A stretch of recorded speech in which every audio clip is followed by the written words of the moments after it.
My interview with Heath Stocks lasted nearly an hour. At times, the man who killed his entire family became emotional, recounting the sexual abuse he suffered and how he says its effects influenced his actions that he regrets every day. Heath Stocks eagerly steps into a conference room at the Tucker Maximum Security Prison, unshackled, with ADC number 110429 stamped on his shirt. The 43-year-old inmate has been behind bars for 23 years after pleading guilty to killing his mother, father, and sister. How often do you think back to January 17th, 1997? It's hard not to think about it every day because I'm surrounded by the outcome of the events that led me to be here.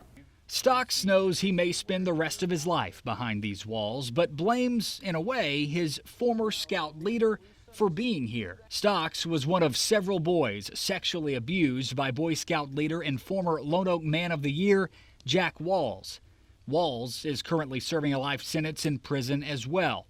His conviction came after Stocks admitted to killing his own family. He was probably the worst pedophile in Arkansas history, to use the Boy Scouts to groom and prey on kids. I was arrested for crimes that happened solely because I had tried to end my abuse.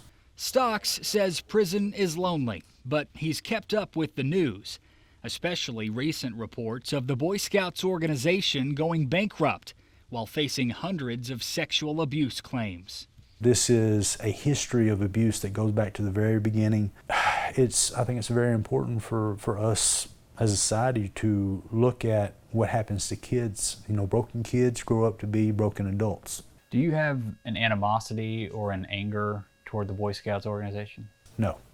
The organization didn't abuse me. The organization itself has benefited countless young men. Stocks says Walls abused him hundreds of times, from age 9 or 10 up until he was arrested for his family's murders at age 20. Is there anything you would want to say to Jack Walls if you had the chance? Probably that I forgive you, because that's the only thing that's allowed me to survive with what's happened mentally.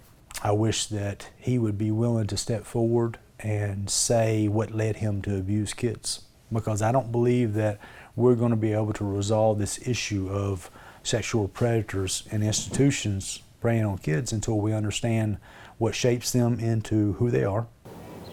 After 2 decades behind bars, Stocks holds out hope that his sentence can be reduced. He says the combination of the abuse and his parents' reluctancy to allow him to leave the Scouts traumatized him, prompting tragic results. It's so hard to explain to people and help them understand what it was like to have gone through that for 10 years and to believe that it was coming to an end, and then realize not only did I fail to stop the abuse, but my abuse ended up getting my whole family killed. For now, all signs point to Stocks living out the rest of his life here at Tucker Max, with a lifelong connection to one of the most controversial cases in the state. Stocks tells me he is working on one final appeal to the Supreme Court. He says some details of his abuse were suppressed and weren't factored into his sentencing. He is visited by friends and family about once a month. His grandparents were his most frequent visitors. He says they recently passed away. Back to you.